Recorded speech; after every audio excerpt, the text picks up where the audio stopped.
Hi guys, நம்ம தமிழ் ஆயிடுச்சு juice கைசானில் episode 47 தான் பார்க்க போகிறோம். கடைசி எபிசோடு பார்க்க போகிறோங்க. இது வந்து முடிய போகுதுன்றப்போ லைட்டாக ஒரு மிஸ்ஃபீல் வருது. இன்னும் சீசன் 3 வரதான் போகுது. இருந்தாலுமே இது நம்ம இத்தனை நாள் ட்ராவல் ஆகிட்டோமா, திடீர்னு இது வந்து கட் ஆக போகுது, நம்மளை விட்டு போக போகுது அப்படின்றப்போ ஒரு மிஸ்ஃபீல் இருக்குது. பட் நிறைய கேள்விகளோட போன எபிசோடு பார்க்குறப்ப எக்கச்சக்க கேள்வி. இதுலையாவது என்ன விட தெரிஞ்சுட்டாவது கொஞ்சம் விட்டால் பரவாயில்ல. இதுமே எல்லாம் மொட்டையாக முடிச்சிட்டான்னு வச்சுக்கோங்க, மண்டை காஞ்சிரும். ஸோ பார்ப்போம். இன்றைக்கி லாஸ்ட் எபிசோடு பார்த்துட்டு இதை பற்றி பேசிட்டு இன்றைக்கி நம்ம இந்த சீசனை முடிக்க போகிறோம். ஆனால் எனக்கு இந்த எபிசோட்லாம் எப்படி போச்சுன்னா, பார்க்கும்போது பெருசாக ஒன்றும் தெரியல. பட் பார்த்து முடிச்சுட்டு அடுத்தடுத்த எபிசோடு போகும்போது முன்னாடி எபிசோட தாக்கம்லாம் நமக்கு ஃபீல் ஆகுது. ஐயோ இந்த எபிசோட் இப்படியா அப்படியான்னு லேட்டாக தான் அந்த ஃபீல் உள்ளே இறங்குது. ஏன்னா அவ்வளோ ஸ்பீடாக போகுது ஜேஜேக்கு. ஸோ அதை அண்டர்ஸ்டாண்ட் பண்ணுறதும் சரி, அது ஃபீலிங்ஸ் அடாப்ட் ஆகிறதுக்கு சரி கொஞ்சம் டிலே ஆகிடுச்சு. ஆனால் இப்போ நினைக்கும் போது இத்தனை நாள் பார்த்த எபிசோட்லாம் மனசில் வரும்போது ஐயோ மிஸ் பண்ணுறோம் அப்படிங்கிற ஃபீல் இருக்கதான் செய்யும். ஆமாம், கண்டிப்பாக ஒரு 2 நாளைக்கு இருக்குது. ஐயோ அது முடிஞ்சிச்சு, நான் வந்து நாளைக்கு பழக்க தோஷத்தில் தேடுவேன்னு நினைக்கிறேன் ஜேஜேகே டெவலப் பண்ணுமேன்ட்டு. அப்போ வந்து நம்ம மிஸ்ஃபீலாக இருக்கும், ஐயோ முடிஞ்சிச்சுல்ல முடிச்சிட்டோம்ல அப்படின்றப்போ அப்போ தான் தோணுன்னு நினைக்கிறேன். சீக்கிரமாக சீசன் 3 வந்தால் நல்லா இருக்குங்க. அது ரொம்ப வருஷம் ஆயிடுச்சுன்னு நினைக்கிறேன், இன்னும் வர மாதிரி தெரில. எதுனா அப்டேட் இருக்கான்னு நீங்களும் சொல்லுங்கள். நான் தேடின வரைக்கும் எதுவும் வர மாதிரி ஒரு அறிகுறியே தெரில. அது எப்போ விட்டு எப்போ வந்து நம்ம கைக்கு எப்போ வந்து நம்ம எப்போ பண்ண போகிறோம் தெரியல. நான் ரொம்ப மிஸ் பண்ண போகிறதுல வந்து கோஜோ அப்புறம் டோடோவும் இத்தாதோரி இந்த பாண்டிங் அது ரொம்ப மிஸ் பண்ணுவேன். நடுவில் என்ன படங்கிட்ட வந்திருக்கான்னு தெரியல. அது வச்சு நான் அதுவாவது பார்த்துலாமா, அதை பற்றி என்ன ஸ்டோரியாவது சொல்லலாம். பார்ப்போம் எதனா இருக்குன்னு தேடணும். ஓகே வாங்க நம்ம வீடியோக்குள்ளே போயிடுவோம். எபிசோடு பார்த்து முடிச்சுட்டு ஃபைனலாக பேசுவோம். திரும்ப இந்த ஊர் அழிஞ்சதையே காட்டுறேன்.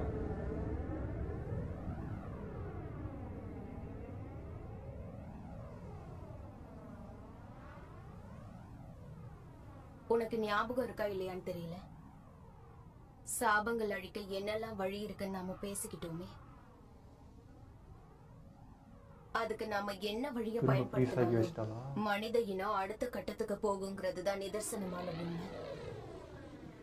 இப்போ லாரும் நடிக்கிறதுக்கு கொஞ்சம் நேரம் வாங்கணும். சபிக்கப்பட்ட ஆற்றல் கிட்ட இருந்து மனித இனத்தை விடுவிக்கிறது தான் இதோட அடுத்த கட்டம். தப்பு. சபிக்கப்பட்ட ஆற்றலை உகந்ததாக்கணும். ஆனா இவளை பார்த்தது எனக்கு மூஞ்சி மாறிடுச்சு. அவரானாலும் அவர் என்ன சொல்றாருன்னு புரியலையேங்க. 12 வருஷத்துக்கு முன்னாடி டோஜி இறந்ததும் நீ இந்த திட்டத்தை கைவிட்டுட்டேன்னு தான் நான் நினைச்சிட்டு இருந்தேன். உண்மை என்னன்னா நான் அப்ப பேசுனது கெத்தோ கிட்டதான். அது முடிஞ்சு போச்சு விடு. ஆற்றல உகந்ததாக்குற உன்னோட யோசனையில ஒரு பெரிய ஓட்ட இருக்கிறதுனால நான் என்னோட யோசனையை ஃபாலோ பண்ணேன். ஏன்னா ஜப்பானோட ஒப்பிட்டு பார்த்தா மத்த நாடுகள்ல ரொம்ப கம்மியா தான் ஆன்மாக்களும் மந்திரவாதிகளும் உருவாகுறாங்க. உன்னோட பிளான் படி பார்த்தா டென்கனோட பேரியர் தவிர்க்க முடியாத ஒரு இடத்தை பிடிச்சிடும். ஆற்றல உகந்ததாக்க டென்கனை பயன்படுத்தினா நம்ம நாட்டுல மட்டும்தான் ஜுஜுட்சு மந்திரவாதிங்க அதிகமா உருவாவாங்க. அதனால சபிக்கப்பட்ட ஆற்றல்ல ஜப்பானுக்கு ஒரு மோனோபோலி கிடைச்ச மாதிரி ஆயிடும். சூப்பர் பவர்ஸான மத்த நாடுங்க இது நடக்க என்னைக்கு ஒத்துக்க மாட்டாங்க. அப்போ ரத்தமும் சதையுமான மனுஷங்க எனர்ஜி சோர்ஸ் ஆயிடுவாங்க. அந்த மாதிரியான எப்பேற்பட்ட ஆபத்து வருங்கிறது உனக்கே தெரியும். அது நான் ஆசைப்பட்ட உலகமா இருக்காது. அந்த பேரழிவை என்னால பார்க்க முடியாது. விஷயம் என்னன்னா நம்ம 2 பேரோட குறிக்கோள் வெவ்வேறா இருக்கு. ஆன்மாக்கள் இல்லாம ஒரு அமைதி இருக்கிற உலகத்துக்காக ஒன்னும் ஆசைப்படல. மந்திரவாதிங்களா இல்லாதவங்க, சபிக்கப்பட்ட ஆன்மாக்கள் இதெல்லாம் உருவாகிறதுக்கு உறுதுணையா இருக்கிறது மனித இனத்திலிருந்து வெளிவர சபிக்கப்பட்ட ஆற்றல் தான். ஆனா இதுவரைக்கும் நாம அதோட முழு சக்தியை பார்க்கவே இல்லை. அதை மேலும் வலுப்படுத்துறதுக்காக நானே சுயமா மனித இனத்துக்கு நிறைய நல்லது பண்ணியிருக்கேன். அது எதுவும் கை கூடல. ஏன்னா நானே சுயமா உருவாக்குனதும் என்னோட சக்தி வரம்புக்கு உட்பட்டு இருந்தது. அதனால ஏன் கேள்விக்கான பதில் குழப்பங்கிற இருள்ல ஒரு ஓரமா மின்மிடுத்துக்கிட்டு இருந்தது. நான் சொல்றது புரியுதா? என் சக்தி வரம்புகளுக்கு மீறி போகக்கூடிய ஒரு விஷயத்தை தான் நான் உருவாக்கி இருக்கணும். அதனாலதான் டெக்னிக்கை வெளிப்படுத்துற வேலையை நான் ஏற்கனவே ஆரம்பிச்சிட்டேன். ஆன்மாக்களை மாத்தக்கூடிய சக்தி இருக்குமே, அந்த மஹிதோங்கிற சபிக்கப்பட்ட ஆன்மாக்கு என்ன ஆச்சு? கொஞ்ச நேரத்துக்கு முன்னாடி தான் லோக்கல் முழுங்கினாரு. ஸோ அதுவும் சேர்த்து தான் ஏதோ பண்ணியிருக்கான் அப்போ அது லூசு பாயில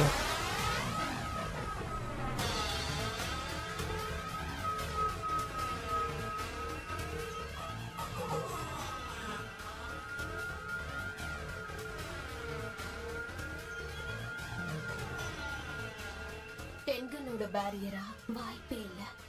இந்த டெக்னிக் எங்க இருந்து வேணாலும் ஆக்டிவேட் பண்ற சக்தி இருக்கே. யூஜி இதாதோரி, உனக்கு என்னுடைய நன்றியை தெரிவிச்சுக்கிறேன். கர்ஸ்ட் ஸ்பிரிட் மேனிபுலேஷனை பயன்படுத்துற உடனே ஒரு ஆன்மாவோட டெக்னிக் முன்னேறதுக்கான எல்லா வாய்ப்பையும் இழந்துருது. ஆனா நீ மகிதோ கூட சண்டை போட்டதுனால தான் அவன் முன்னேற முடிஞ்சது. ஜோகோவையும் சாப்பிடணும்னு தான் நினைச்சேன், ஆனா அதுக்கு வாய்ப்பு இல்லாம போயிடுச்சு. அவனே நீ என்ன பண்ணிட்டு இருக்க? நான் ஏற்கனவே குறி வச்ச 2 வகையான மந்திரவாதிகளா இல்லாதவங்க மேல ஐடல் டிரான்ஸ்பிகரேஷனை செலுத்தியிருக்கேன். ஸோ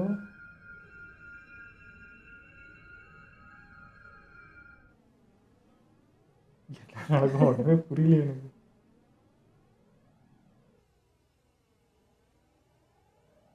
யாரா அவங்க அக்காவா? குஷிகர் அக்கா தானே? ஒரு வகையான ஆளுங்க யூஜி தாதோரி மாதிரி சபிக்கப்பட்ட பொருட்களை முழுங்கினவங்க. இன்னொரு வகை ஜூன்பே யோஷினோ மாதிரி. என்னதான் கர்ஸ் டெக்னிக்ஸ் இருந்தாலும் மந்திரவாதிகளா இல்லாதவங்க மாதிரி அவங்க மூளை வேலை செய்யும். முதல் வகை ஆளுங்களுக்கு என்னோட உடலா வேலை செய்ய வலிமையை கொடுத்திருக்கேன். அப்புறம் அந்த 2வது வகை ஆளுங்களுக்கு என்னோட டெக்னிக்கை ஆக்டிவேட் பண்றதுக்கான திறனை பரிசா கொடுத்திருக்கேன். அதனால இப்போ அந்த சீல சபிக்கப்பட்ட பொருட்கள்ல இருந்து நான் விடுவிச்சிட்டேன். நான் குறியீடு வச்ச ஒரு சிலர் இப்போ என்னுடைய சபிக்கப்பட்ட ஆற்றலால நீண்ட உறக்கத்திலிருந்து முழிச்சுக்க ஆரம்பிச்சிருப்பாங்க. அப்ப இவன் தான் இவ்வளவு நாள் எல்லாம் பண்ணி வச்சாங்க. இருந்து அதுங்க ஒவ்வொன்றும் அடிச்சுக்கிட்டு சாகும்போது சபிக்கப்பட்ட ஆற்றலோட அர்த்தத்தை புரிஞ்சுப்பேன். அதனாலேயே இந்த பொருட்களையும் ஆட்களையும் நானே தேர்ந்தெடுத்தேன். அதே மாதிரி ஒரே வகையான 1000 யூஜி இத்தாதோரிகளை ஒரே அடியா நான் வெளியிட்டிருக்கேன். 1000 பேரா? தப்பு கணக்கு போடுற. அறிவுள்ள எந்த மனுஷனும் நீ நினைச்சத பண்ண மாட்டான். நீ சக்தியை தூக்கி கொடுத்ததால மனுஷங்க ஒருத்தருக்கு ஒருத்தர் அடிச்சிட்டு சாவாங்களா என்ன? இத்தாதோரி நிக்கிறான் அந்த மாதிரி என்ன? கட்டமைப்பு இருக்கு. நான் இதுக்கான தெரிஞ்சு இவன் பண்ணது இவனுக்கே விளக்கம் பண்ணிக்க போகுதுன்னு நினைக்கிறேன். நினைக்கிறியா?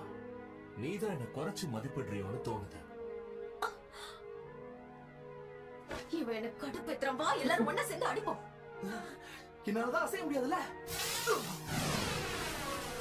எங்கடா இங்க இருந்தவங்களா? என்ன ஆச்சு ஒரு ஆவுமே? ரிவர்ஸ் கர்ஸ் டெக்னிக்க பயன்படுத்தி நான் மீண்டு வந்திருக்கலாம். ஆனா இது விஷம். பியர்சிங் யார்? பிளட்னால ஏன் ரத்தம் உனக்குள்ள போயிடுச்சு? அந்த இவனா? இருங்கப்பா, மாயி வேற நம்மள கவர் பண்ணல. அது மட்டும் இல்லாம அவங்க எத்தனை பேர் இருப்பாங்கன்னு தெரியலையே. கையில கண்ணோட சுத்துற அந்த பொண்ணு அவளுக்கு பாதுகாப்பா இருக்கட்டுமேன்னு நான் தான் அனுப்பி வச்சேன். அவளுக்கு இங்க இடம் இல்ல. முடியுதோ? முடியுது. அவன் இங்கதான் டேன் என் உடல் எடுத்துட்டு உஷ்ணத்தை என்னால கட்டுப்படுத்த முடியுது. அதனால சமாளிச்சிட்டேன். டேய் தண்டா, என்ன விடுங்க. இவன் வேற ஆனவனா பத்துங்கிறான். நான் சொல்லிட்டு இருந்தேன்ல, ஒரு 1000 வருடங்களா நான் பல மந்திரவாதிகளோட ஒப்பந்தம் போட்டு அதுல மிச்சம் மீதி இருக்கிற சபிக்கப்பட்ட பொருட்களை தான் விநியோகம் செஞ்சிருக்கேன்.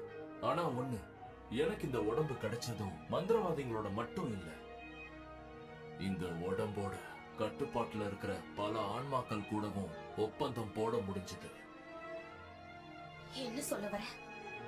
இதுதான் நான் எதிர்பார்த்த உலகின் வருங்காலம்.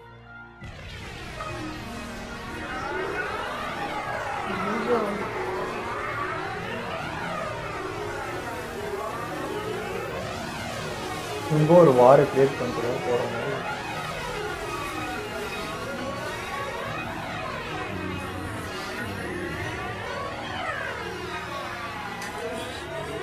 இதுக்கெல்லாம் பசங்க சமாளிக்க முடியுமா?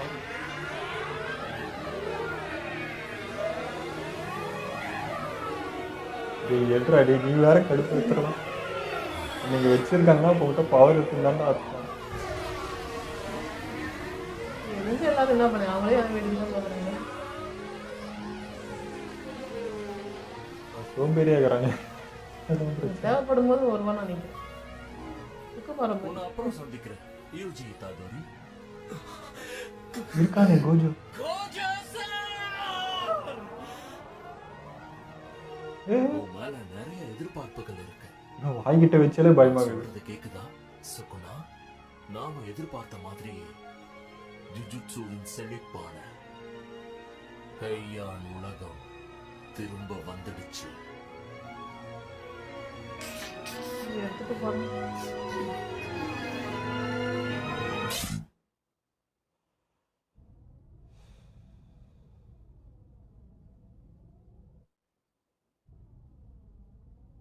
கோஜோ இல்லைன்னா ஒரு மாதிரியா இருக்கும். கிட்டாத ஒரு மாதிரி எவ்வளோ பேர் இருப்பாங்க. போயிருந்த நம்மளோட ரிப்போர்ட்டர்ஸ் சரியான நேரத்துல சரியான இடத்துல இருந்ததுனால நடந்த நிகழ்வை அவங்களால படம் பிடிக்க முடிஞ்சது. அந்த காட்சியை நீங்களே பாருங்க. கரண்ட் போய் 10 நிமிஷம் ஆகுது, ஏன்னு தான் தெரியல. இன்னும் அங்க ஏதோ பயங்கரமா நடந்துட்டு இருக்குன்னு தோணுது. எனக்கு விளையாடுறாங்கன்னு தோணுது. நியூஸ்காரங்க எதுக்காக நம்ம கிட்ட விளையாட போறாங்க? நான் வரதுக்கு லேட் ஆகும். ஃப்ரிட்ஜ்ல சாப்பாடு வச்சிருக்கேன். சரி. மொத்த 23 வார்டன் காணாம போயிடுச்சு. பிரைம் மினிஸ்டர் ஆபீஸ்க்கும் சீஃப் கேபினட் செக்ரட்டரிக்கும் பாதுகாப்பு இருக்கும். கவர்மெண்ட்ல என்ன பண்ணிட்டு இருக்கு? அரசியல் ரீதியா இது பெரிய அடிதான். என்ன செய்யறதுன்னு தெரியாம குழம்பி போயிருக்கோம். கணக்கு போட்டு பார்த்தா மினிமம் 50 லட்சம் பேரை காப்பாத்தி கூட்டிட்டு போக வேண்டியிருக்குமே. அங்க இருக்கிற லவ் ஹோட்டல்ஸா இருக்கட்டும், ஊரே காலி பண்ணோம். கோஸ்ட் டவுன்ஸ், எதை வேணாலும் நீங்க பயன்படுத்திக்கோங்க. ஒதுங்கிறதுக்கு இடம் இருந்தா அது நிச்சயம் பயன்படுத்திக்கலாம். எனக்கு ஒரு கேள்வி, அங்க இருக்கவங்களுக்கு எல்லாம் எப்படி நாம இதை எடுத்து சொல்ல போறோம்? காரணம் என்னன்னு நமக்கே தெரியாம நம்ம என்னன்னு சொல்லுவோம்? வைரஸ் வந்துச்சுன்னு சொல்லுங்க. இதுவரைக்கும் அரசாங்கம் இத பத்தி எந்த ஒரு அறிவிப்பும் வெளியிடல. இதுக்கு சப்ஸ்டேஷன்ல நடந்த மால் ஃபங்க்ஷன் தான் காரணமா, இல்ல தீவிரவாதமா, இல்ல ஏதாவது ஒரு இயற்கை சீற்றமா? இவங்க வாய்க்கு வந்ததெல்லாம் பேசிட்டு இருப்பாங்க. எங்க அந்த போனை எடுத்து வச்சுட்டு கொஞ்சம் வந்து ஹெல்ப் பண்ணலாம்ல? சரி சரி கத்தாத. நமக்கு தெரிஞ்ச பாதுகாப்பான சிட்டி எல்லாம் ஒன்னு உகுதாமா, ஓமை சிட்டி, அகிரோனோ சிட்டி, அச்சியோஜி, மச்சிடா சிட்டி, அப்புறம் அதை சுத்தி இருக்க மற்ற தீவுகள். இப்ப அதெல்லாம் பாதுகாப்பா இருக்கு. 1 கோடி ஆன்மாக்களை வெளியிட்டு இருக்காங்களாம். அது அது எப்படி ஊரு கூட வாழ் சமாளிக்கிறது? முடியல. வேணும்னா சிட்டியோட ஒரு ஒவ்வொரு கோடி வார்டுக்கும் ஆன்மா வெளியிட்டு evacuation இருக்காங்க. சொல்லி ஆர்டர் அனுப்பலாமா? அதுக்கப்புறம் உள்ள யாரும் வரக்கூடாதுன்னு சொல்லிடுவோம். மக்கள் வசிக்க தகுதி இல்லாத இடமா ஆக்கிடுவோம். முதல்ல அந்த அறிவிப்பை பத்தி கொஞ்சம் சொல்லுங்களேன். முக்கியமா யார் அறிவிக்க போறா? யாரும் கிடையாது. என்னன்னு அறிவிக்கணும்னு சொல்லுங்க. அந்த டெப்டி செக்ரட்டரிக்கு கால் கனெக்ட் ஆச்சா இல்லையா? இல்ல, இன்னும் கனெக்ட் ஆகல. அவரோட செக்ரட்டரி கிட்ட இருந்து எல்லாம் அந்த ஊரே இப்ப காலி பண்ண வைக்கிறாங்க. இப்போ என்னதான்டா பண்றது? டென்ஷன் ஆகாதீங்க. மேலிடத்துல இருக்கிறவங்க இதை பார்த்துப்பாங்க. இப்போதைக்கு எப்படியாவது மினிஸ்டர் கான்டாக்ட் பண்ண ட்ரை பண்ணணும். ஓகேவா? அவரே முதல்ல எதுவா இருக்காருன்னு தெரியல. புரிஞ்சுக்கிட்டே போதே. எக்ஸ்போர்ட்ஸ்ல எந்த பிரச்சனையும் இருக்காதுல்ல? பிசினஸ் ஃபெடரேஷன் காலியா என்ன? வேலை செய்யறதுக்கு ஆளுங்களே இல்லைன்னா என்ன பண்ண முடியும் சொல்லுங்க? பிரைம் மினிஸ்டர் உடனே ஒசாகாவுக்கு கூட்டுவாங்க. இல்லனா சபிக்கப்பட்ட ஆன்மாக்கள் அதிகமாயிடும். சிட்டில இருக்கவங்களை காப்பாத்த நிறைய மந்திரவாதிகளை வர சொல்லி இருக்கோம். அந்த ஆன்மாக்கள் எப்ப வேணா பரவலாம். நம்ம அரசாங்கத்துக்கே பெரிய பிரச்சனைன்னு போது மத்த நாடுகள் ராணுவத்தோட வரதுக்கு நிறைய வாய்ப்பு இருக்கு. ஆமா. என்ன நிஜமாவா? சரிங்க, புரியுது. சபிக்கப்பட்ட ஆன்மாக்களை பத்தி அறிவிக்க போறாங்களாம். ஆன்மாக்களை பத்தி அறிவிக்க போறாங்களா? அவங்க பைத்தியமா? அவங்க திட்டம் என்னன்னா டோக்கியோல மட்டும்தான் ஆன்மாக்கள் பரவுறதா அறிவிக்க போறாங்களாம். இதனால சபிக்கப்பட்ட ஆற்றல் டோக்கையில மட்டும்தான் இருக்கும். அப்போ ஆன்மாக்கள் அந்த இடத்துல தான் சுத்திட்டு இருக்குன்னு நம்புறாங்களா? அதான் கான்சா ஏற்பட்ட கட்டணதும் இடம் மாற்றத்துக்கு இதான் கரெக்டா இருக்குன்னு சொன்னேன். இதுவும் ஒரு விதத்துல நல்லதுதான். அவர் மட்டும் இங்க இருந்திருந்தா இத பத்தி யோசிச்சிருக்க கூட மாட்டாங்க. இங்க நிலைமையில எந்த ஒரு மாற்றமும் இல்ல. எல்லா இடமும் இன்னும் இருட்டாதான் இருக்கு. கரண்ட்டும் வரல. யாரையும் எங்களால கான்டாக்டும் பண்ண முடியல. இங்க இந்த நிலைமைக்கு காரணம் என்னங்கறத அரசாங்கமும் இன்னும் அறிவிக்கல. இதை இன்னும் எவ்வளவு நேரம் எங்களுக்கு ஸ்டார்ட் ஆயிடுச்சு. என்ன எங்க போனா? என்ன நடக்குது? போச்சு. இது கூலாக எதுங்க பத்தி தெரியாம.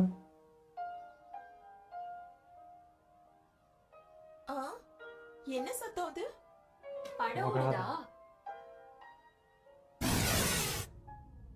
மெய்ஜி காலத்துல எவ்வளவு பெருசா சுத்தி இருந்த தடுப்பு சுவர் அவ்வளவுதான், கோடி கணக்குல இருந்தா எல்லா இடத்துக்கும் தான் போகணும். நினைச்ச டூம்ஸ் ஆஃப் தி ஸ்டார் காரிடாரோட தடுப்பு சுவரும் இப்போ பிரிஃபெக்ஷனோட எல்லைகள் வரைக்கும் அது நீட்டிக்கப்படுது. இப்ப அமைதியா இருக்கிறது எல்லாம் மாறப்போகுது. ஆமா. நம்ம கொரோனா வருதுன்றப்போ அசால்ட்டாக அந்த மாதிரி தான் அது. வீரியம் வரப்போ தான் தெரியும்.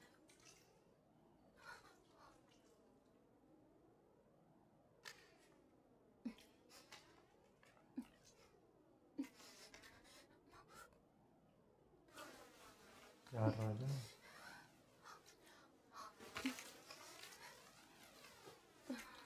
குழந்தையா?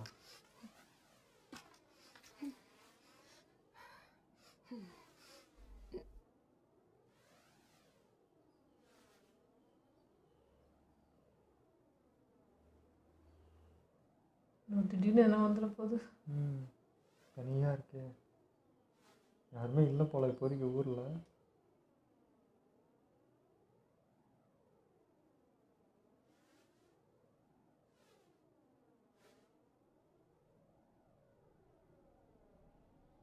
இங்க வா, இங்க வா, இது ஆபத்தான இடம். போத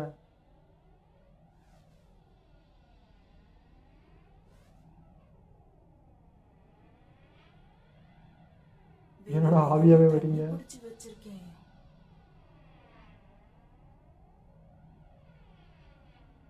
உனக்காக பாட்டு கூட பாடுறேன்.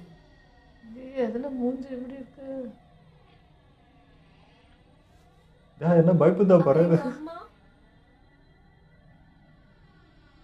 உன் அம்மா, உன் அப்பா, உன் அக்கா, உன் தம்பி, உன் டீச்சர் எல்லாம் இங்கதான் இருக்காங்க. ஐயோ, எனக்கு தம்பி எல்லாம் இல்லையே. எனக்கு டீச்சரை சுத்தமா பிடிக்காது. எனக்கு தம்பி எல்லாம் யாரும் இல்லையே. எனக்கு ஏன் டீச்சரையும் பிடிக்காது. உனக்கு என்னாச்சு? தண்ணி வேணுமா?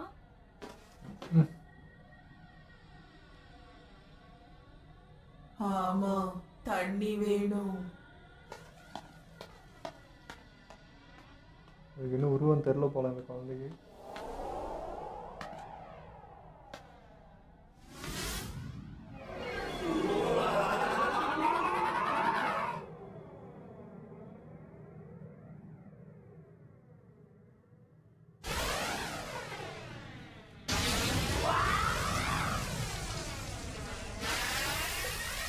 யூட்டா அவன் தானே? சாரிமா, தெரியலையே மூஞ்சி. அவன் தான். பயமுறுத்திட்டனா? டேய் எங்கடா இருந்து தெரியலாம். மூவில இருந்து இப்பதான் வரான் சீசனுக்கு.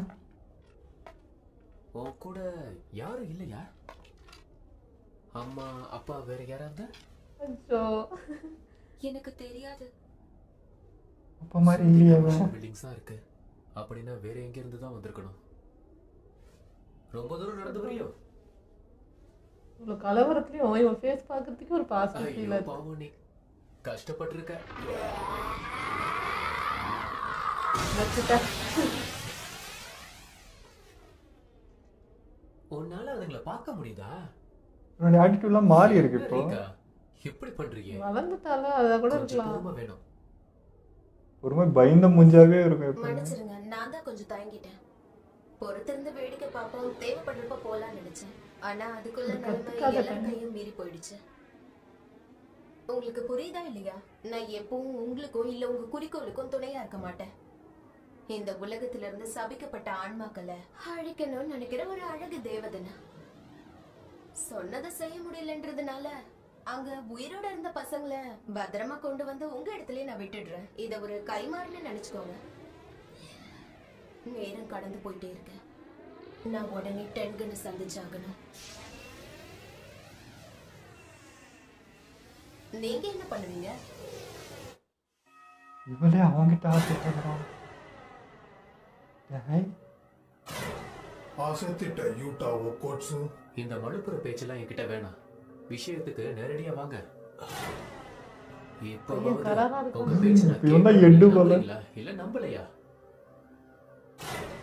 எத்தனை சபிக்கப்பட்ட ஆன்மாக்களை நீ கொண்டாலும் எதையும் உன்னால நிரூபிக்க முடியாது. அப்போ உங்களுக்கு நம்பிக்கை வரணும்னா ஒப்பந்தம் போடுங்க. அவன் கோதோ சாரோட ஸ்டூடெண்டா இருந்தாலும் எனக்கு கவலை இல்லை. ஷிபுயால இனமாக்கி கையை வெட்டி இருக்கான். அதுக்காகவே யூஜி இத்தாதோரி கையை வெட்டிட்டாங்களா? நான் நிச்சயம் கொல்லுவேன். ஐயோ ஆப்போசிட்டாக வரானே. என்னடா நடக்குதுங்க?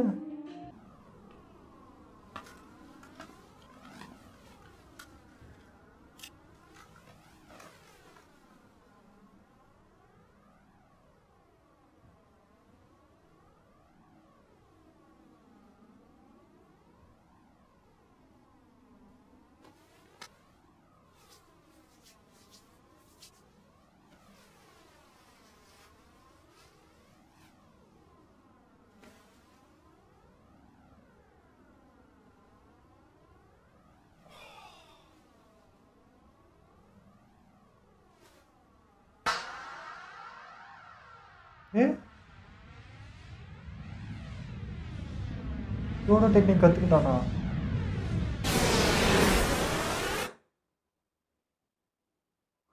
பாவங்களா எப்படி முடிப்பீங்க? அதான் பாருங்க. போன எபிசோடு தான் வந்து ட்விஸ்ட் மேலே ட்விஸ்ட் வச்சு நம்மளை ஒரு மண்டை ஒரு வெடிக்கிற அளவுக்கு பண்ணிட்டாங்கன்னா, இங்கே அதுக்கு மேலே இப்போ யூட்டாவை கொண்டு வந்து ஃபைனல் நிற்க வைக்கிறப்போ அதிர்ந்துட்டேன். அவன் வந்தோடனே சந்தோஷமாயிடுச்சு. பட் வந்து அவனுடைய தாட் வந்தோடனே குழப்பமாயிடுச்சு. திரும்ப என்னடா பண்ணி வச்சிருக்கீங்கன்ற மாதிரி ஆயிடுச்சு. யூட்டா பொறுத்த வரைக்கும் யாருக்கும் கெடுதல் வரக்கூடாது. கெடுதல் யார் மூலியம் வந்தாலும் அவங்கள அழிச்சணுன்ற மைண்ட் செட்டில் வந்துருக்கான். ஃபஸ்ட்டு வந்து அவனுக்கு எதுவுமே தெரியல, அதனால அப்பாவியாக இருந்தான். இப்போ எல்லாம் நல்லா கற்றுக்கிட்டு தெரிஞ்சதுனால ஆளே வந்து கொஞ்சம் உக்கிரமாக இருக்கான். ஒரு மாதிரி ஸ்ட்ரிக்டாக ஒரு மாதிரி இருந்தாங்க. நான் எதிர்பார்க்கல எண்டில் வந்து இவனை வந்து கொல்லுவேன் அப்படின்னு சொன்னது எனக்கு ஒரு மாதிரி ஆயிடுச்சு. ஐயோ ஏன் எல்லாரும் வந்து யூஜி கொல்றதுலேயே மெயினாக இருக்காங்கன்றது புரியல.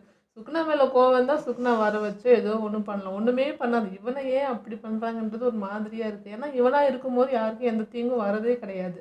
ஜஸ்ட் உடம்புல இருக்கிற ஒரு ரீசனுக்காக வந்து அவனை கொல்லுவேன்றது ஒரு மாதிரியாக இருக்குது. அவனை பொறுத்த வரைக்கும் யூட்டாவை பொறுத்த வரைக்கும் யார் நடந்தாலும் அவங்க ஃப்ரெண்டு மேலே கை வச்சா கொன்றுவோண்டான்ற மாதிரி தான். அது ஆமாம் ஆமாம், ஐயோ தெரியுமே. ஸோ வந்து இங்கே மைக் மோகனுக்கு வந்து அடிபட்டுருக்கு, கையே வெட்டியிருக்காங்கன்றப்போ வெறியாக தான் செய்வான். நம்ம அந்த ஜீரோ மூவிலே ஃப்ரெண்ட்ஸ் மேலே ஃப்ரெண்டை வந்து நம்ம சுகுரு வந்து குறைவாக பேசுனதுக்கே டென்ஷன் ஆகிட்டான். இங்கே வந்து இப்போ இவனுக்கு கையே வெட்டப்பட்டிருக்குன்னா பயங்கர டென்ஷன் ஆவான். ஸோ எனக்கு தெரிஞ்சு அவனுக்கு பாதிப்பானது நம்ம சுகுணா அன்னைக்கு அந்த பிளேடு போட்டுச்சு இல்லையா, அந்த ஆத்மா வலிக்கிறதுக்கு மேபி அப்போ இவன் மேலேயும் பட்டிருக்குன்னு நினைக்கிறேன் அந்த டொமைனில். ஸோ அதனால் இவனுடைய கையும் இழந்திருப்பான்ற மாதிரி நினைக்கிறேன். ஸோ இவனுடைய ஃபோக்கஸ் இப்போ வந்து நம்ம இட்டாதோரியாக தான் இருக்கும். அவன் இருக்கிறதுனால தான் நடந்துச்சு அப்படின்றப்ப அதே தான் அந்த கிழமை மைண்டே தான். இப்போ நம்ம அந்த பேண்டா கூட இருந்தவனும் பார்த்தீங்கன்னா அவனும் அதுக்கு ஆப்போசிட்டாக தான் நிற்கிறான். ஸோ இந்த மாதிரி ஆப்போசிட் தரப்பும் இருக்குது. ஸோ இது எப்படா போன்ற மாதிரி யூட்டாக்கு இங்கே என்ன நடந்துச்சுன்னு இத்தனை நாள் தெரியுமா தெரியாதான்னு தெரியாது. ஏன்னா யூஜிக்கு வந்து சுகுணா வெறுக்கிறான் இல்லையா, அது வந்து யூட்டாக்கு தெரியாது. அவனுக்கு இது இல்லாமல் ரொம்ப நாள் கழிச்சு இங்கே வந்திருக்கன்றனால இங்கே என்ன நடக்குது என்ன போகுது இவன் எப்படிப்பட்டவன்னு தெரியாது. யூட்டா பொறுத்த வரைக்கும் என்னென்னா யூஜி வந்து அக்செப்ட் பண்ணி தான் சுகுணா உள்ளே வச்சுருக்கான். இவனுக்கும் அது தெரியுது, இவன் பர்மிஷனோட தான் அது இருக்குன்னு ஒரு வேளை அவனுக்கு ஒரு தாட் இருக்கலாம். இவன் எந்த மைண்டில் இருக்குன்றது தெரியாமலேயே கோவப்படுறானா அப்படின்னு தோணுது. ஏன்னா இவங்க டீலிங்கில் இருக்காங்க, இவனும் வந்து சுகுணா மேலே கோவமாக இருக்கான், எல்லாரையும் கொல்றது வந்து அவனுக்கும் பிடிக்கலன்றது யூட்டாக்கு தெரிஞ்சால் அப்போது புரிதல் வரும்னு நினைக்கிறேன். அதுக்குன்னு எவ்வளோ நாள் இருக்குல்ல, லேட்டாக தான் புரியும். ஒரு எடுத்ததும் அட்டாக் தான் ஆரம்பிக்கும், பார்க்கணும். இல்லை ஃபஸ்ட்டு அது இவங்களே தடுக்க தான் போகிறாங்க. ஏன்னா பேண்டாக்கு தெரியும், அண்ட் வந்து நம்ம மைக் மோகன் இவங்க எல்லாருமே ரெண்டு பக்கம் யூஜியை பற்றி அவங்களுக்கு தெரியும், யூட்டா பற்றி அவங்களுக்கு தெரியும். ஸோ அவங்களே தடுக்க தான் போய் இவன் வந்து ஃப்ரெண்டுக்காக அடிக்க போகிறான். பட் அந்த ஃப்ரெண்டே அவன் அம்மாள்றா அவனே வந்து இதுதான் இருக்கான்னு சொல்லி இவங்களே கூட மேபி உனக்கு புரிய வைக்கலாம். வந்து கிளியர் பண்ணாலும் முடிஞ்சிடும், பிரச்சனை முடியும். அவனும் வந்து சொன்னா நல்லா இருக்கும், பார்ப்போம். அதான் ஸோ இவங்களே சொல்லிடுவாங்க. இப்போ என்னன்னா கோஜோ இல்லாதனால அவன் என்ன முடிவு எடுக்குன்னு தெரியாம அவனை இப்போ பிரின்சிபல் தான் பேசினாருன்னு நினைக்கிறேன் யூட்டா கிட்ட. ஸோ நீ என்ன தாட்டில் இருக்கன்றப்போ அவன் வந்து இதுதான் என்னுடைய முடிவுன்ற மாதிரி சொல்லியிருக்கான். இதே கோஜோ இருந்தால் இந்த அளவுக்கு போயிருக்காது. அவர் வந்து இதாண்டா விஷயம் அப்படின்னு சொல்லி ஈஸியாக முடிச்சிருவாரு. பட் இப்போ இவன் யாருமே இல்லை, சொல்கிறதுக்கு ஆளே இல்லைன்றதுனால வெறியாக இருக்கான்னு நினைக்கிறேன். மேபி நம்ம பசங்களாம் வந்து இல்லை நாங்கள் வந்து யூஜிக்கு சப்போர்ட்டாக தான் நிற்கிறோன்றப்போ அவனும் மாறலாம். அப்படி தான் நடக்கும். எனக்கு வந்து அந்த இப்போ ஆப்போசிட்டாக சில பேர் இருக்காங்களே, இப்படி தான் உறுதியாக இருக்காங்களே, அவங்கள பார்த்தா பயமாக இருக்குது. குறிப்பாக சொன்னால் இந்த பேண்டா கூட இருந்தவன் இந்த மாதிரி சில பேர் இருக்காங்க. அவங்க கொஞ்சம் டேஞ்சர் தான். ரெண்டு பக்கத்து எந்த பக்கம் நிற்பாங்கன்னு தெரியாது. அவனுமே பவர்ஃபுல்லானால தான் தெரியுது. ஏன்னா இங்கே பவர் இல்லாதவங்கள அவங்க அமுச்சு விட்டாங்க, பட் அவனை அனுப்பலை. அவன் வந்து சோம்பேறி அவ்வளோதானே தவிர ஏதோ இருக்குன்னு தான் நினைக்கிறேன் அவங்ககிட்டையும். மேபி அதை பற்றி தெரிய வரும். அதே மாதிரி இன்னொரு டவுட்டுங்க, இவங்க வந்து கோஜோ சுகுரு இப்போ அந்த பைக்கில் ஒரு பொண்ணு, அதாவது நம்ம டோடோக்கு ஆஃபீஸர், அவங்களும் வந்து இந்த அளவுக்கு ஈக்குவலாக இருக்கிற பவர்ஃபுல்லான ஆள். ஆனால் அவங்க யூட்டா ஆர்டர் கேட்டு நடக்கிறாங்க. இது என்னடா கான்செப்டுன்றது எனக்கு புரியல. இவன் ஸ்டூடெண்ட்டாக இருந்தவன் கோஜோ கூட. பட் வந்து இவங்க பேச்சு அவங்க கேட்குறாங்கன்றப்போ இவன் எப்படா இவங்களுக்கே தலைமையானா அப்படின்றது தெரியல. ஸோ இது பயங்கர ட்விஸ்ட்டாக முடிஞ்சிச்சு. இவன் வந்து அதான் சொன்னேன், என்னடா இது பாடி லாங்குவேஜ் எல்லாம் மாறிச்சோன்னு பயந்த மூஞ்சா இருப்பான். இப்போ என்னடானா ஆர்டர் போடுறான், அவங்க இவனுக்கு வந்து சாருன்னு சொல்லி பேசுகிறாங்க. இதெல்லாம் எப்படா நடந்துச்சு, என்னடா உள்ளே நடந்துச்சுன்றதெல்லாம் பயங்கர சஸ்பென்ஸாக இருக்குது. நான் வந்து ஃபர்ஸ்ட் மகிட்டோ வந்து இந்த பீப்புள் எல்லாம் வந்து அந்த ஆத்மாவை மாற்றும் போது நான் சொன்னேன், நானா இருந்தா நான் அழிக்க தான் செய்வேன், யார் வழி இல்லை, என்ன பண்றது அப்படின்னு சொன்னல. இப்போ அதே தான் யூஜிக்கு நடக்குது. நீ மனுஷனா இருந்தாலும் உனக்குள்ள இருக்கிற சுகுணாவை தான் நான் பார்ப்பேன்ட்டு இப்போ யூட்டா பண்றேன். இப்போ நானே குழம்புறேன், இப்போ எது நல்லது சொல்லு. ஏன்னா அது ஓகேன்னு சொன்னேன் நான். இப்போ யூஜிக்குன்னு வரும்போது ஐயோ தப்பா இருக்கேன்னு எனக்கே தோணுது. ஸோ இது வந்து கோஜோவோட முடிவு. கோஜோ மட்டும்தான் தடுத்தாரு. மேபி இது சொல்கிறப்ப யூட்டா புரிஞ்சுப்பான்னு நினைக்கிறேன். அவர் அப்பயே கொள்ளணும்னு நினச்சது, பட் கோஜோ தான் வந்து இல்லை அது பயன்படுவான்ட்டு ஏதோ ஒரு காரணத்துக்காக தான் நிற்க வச்சிருக்காரு. உன்னை எப்படி இங்கே நிற்க வச்சாரோ அதே மாதிரி தான் அவனையும் காரணமாக தான் நிற்க வச்சிருக்காருன்றப்போ மேபி பேண்டா யாருன்னா ஒருத்தர் சொன்னால் அவன் புரிஞ்சுப்பான் தான் நினைக்கிறேன் யூட்டா. மேபி நான் வந்து இவங்க 2 பேரும் சேர்ந்து சண்டை போட்டு வேறு லெவல் போனால் அப்படிலாம் கற்பனை பண்ணி வச்சுருந்தேன். இவனுங்களே அடிச்சுப்பானுங்களே அப்படின்ற மாதிரி இருக்குது. முதல்ல நம்ம அவனுக்கு ஃப்ரெண்ட்ஸை தாண்டணும், அதுக்கப்புறம் நம்ம டோடாவை தாண்டணும், அதுக்கப்புறம் இப்போ புது அண்ணன் வந்திருக்கான், நான் தான் அண்ணன்ட்டு அவனை தாண்டணும். இவனுங்களாம் நீ தாண்டி தான் தொட முடியும். அப்படியே நீ அவனை தொட்டாலும் சுகுணா இருக்கான், அவனுக்கு அப்புறம் தான் நீ வந்து இதுவே பண்ண முடியும். ஸோ அவனை தொடுறதுன்றது சாதாரணமாக இல்லை. அதே மாதிரி இப்போ இந்த சுகுருக்குள்ளே இருக்கிறவங்க வந்து நம்ம இட்டாத வரையுமே 100 பேரை நான் வந்து எழுப்பி விட்டுருக்கேன் அப்படின்னா, நம்ம புஷிகர் அக்கா இவங்கெல்லாம் அந்த மாதிரி தான் பண்ணி வச்சுருந்துருக்கான் போல. இத்தனால மறைவாக அது வந்து ஒழிச்சு வச்சுருந்துருக்கான் இவங்கள மைய பவர் கொடுத்து. ஸோ அவங்களெல்லாம் இவங்க மார்க் பண்ணி எழுப்பி விட்டுருப்பாங்க போல். இவங்க கண்ட்ரோல் அவங்க இருப்பாங்களா இல்லை அவங்க ஓனாக யோசிப்பாங்களா நம்ம இட்டாத வரையுமாயோன்றதும் தெரியல.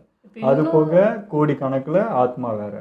இது என்னடா காசு, என்னடா நடக்க போகுது அந்த ஊர்லன்றது பயங்கர கொஸ்டினாக இருக்குது. ஸோ இங்கே வந்து கவர்மெண்ட் ஒரு பக்கம், நான் அதெல்லாம் யோசிக்கிறேன், எப்படா இவ்வளோ பெரிய கவனம் வந்துட்டுருக்கு. ஒரு ஊருக்குன்னு ஒரு பிரசிடென்ட் இருப்பாங்க, பிரைம் மினிஸ்டர் இருப்பாங்க, இவங்களாம் என்ன முடிவு எடுப்பாங்க. மற்ற நாடுலாம் பார்த்தா இது எப்படி பார்க்கும். ஏன்னா ஒரு ஊரில் இவ்வளோ பெரிய அழிவு நடந்துட்டுருக்குன்னா எப்படிலாம் சும்மா இருக்கும் பார்த்தா எல்லாம் பின்னாடி நடந்துட்டு தான் இருக்குது பிரச்சனை. ஸோ அது வேறு இவங்களுக்குள்ளே நடக்கிற ஒரு வார்னா அவங்க வந்து டேக் ஓவர் எடுத்தாரு. இந்த ஊரே இருக்கக்கூடாதுன்ட்டு இவங்க வந்து இப்போ இந்த ஊரில் இருக்க பிரசிடென்ட் வந்துட்டு இல்லைப்பா அது அவங்களே பார்த்துட்டாலும் மற்ற உலகெல்லாம் பார்க்குது. உங்கள் ஊரில் நடக்கிற வரைக்கும் ஓகே, உங்கள் ஊர்லேருந்து ஸ்ப்ரெட் ஆகி இப்போ கொரோனா மாதிரி தான் அது உங்கள் ஊரில் வரைக்கும் அடக்கியிருந்தா ஓகே, அது வெளியே வந்துச்சுன்னா அதனால அந்த ஊரை நான் அணுகொண்டு போகிறேன் அப்படின்ட்டு இன்னொரு நாடு முடிவு எடுத்துச்சுன்னா. ஸோ இவ்வளோ பிரச்சனைங்க இருக்குது. இது எல்லாத்தையும் சமாளித்து முடித்து இவங்க ஃபைனல் கொண்டு வரணுங்க. எனக்கு தெரிஞ்சு வந்து இது பெரிய இதுவாக போகும் போல சீசன் 3.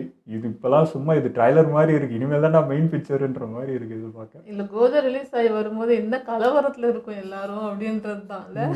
அவரு டேய் நான் என்னவாடா விட்டு போனால் என்னடா நீங்களே அச்சுனுக்கிறீங்கன்னு ஒரு பக்கம், வெளி நடக்குது ஒரு பக்கம், அவர் இன்னும் என்ன பண்ணுவான்றது. ஆமாம், இதில் வந்து யூஜியை அழிப்பாங்களா இல்லை கோஜோவை போய் காப்பாற்றுவாங்களா, இந்த ரெண்டுத்தையும் அட் டைமில் பார்க்கணும், என்ன நடக்க போகுதுன்னே தெரியல. ஆமாம், இது ஆக மொத்தம் சூருக்குள்ளே இருக்க அந்த ஒர்த்தம் பண்ண வேலைங்க இவ்வளோவும் மொத்தத்தையும் ஒரு வழி பண்ணி வச்சுட்டு போயிட்டான். அவன் வந்து அழிக்கணுன்ற தாட்டில் என்ன கான்செப்டில் சுகுரு மைண்டாவது நம்மளுக்கு தெரியும் அவன் இதான்ட்டு.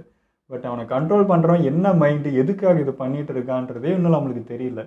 ஏன் அவனுக்கு என்னடா வெறுப்பு, இது பண்ணி என்னடா அவன் சாதிக்க போகிறான்னு தெரில.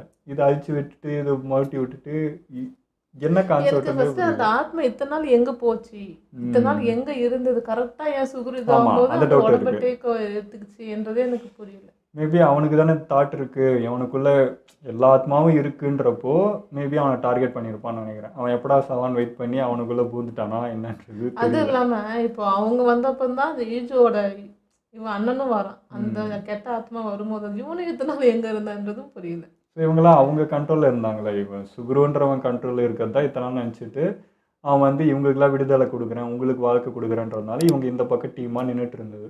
பட் வந்து இவனே வந்து இவன் வேற ஒரு ஐடியாவில் 2 பேரையும் வச்சு விளையாடிட்டு இருக்கான்றப்போ 3 பேரையும் வச்சு மனுஷங்க ஆத்மா அண்ட் மந்திரவாதிங்க 3 பேருமே வச்சு விளையாடி இருக்கான் அவன் ஒரு தாட்டில்.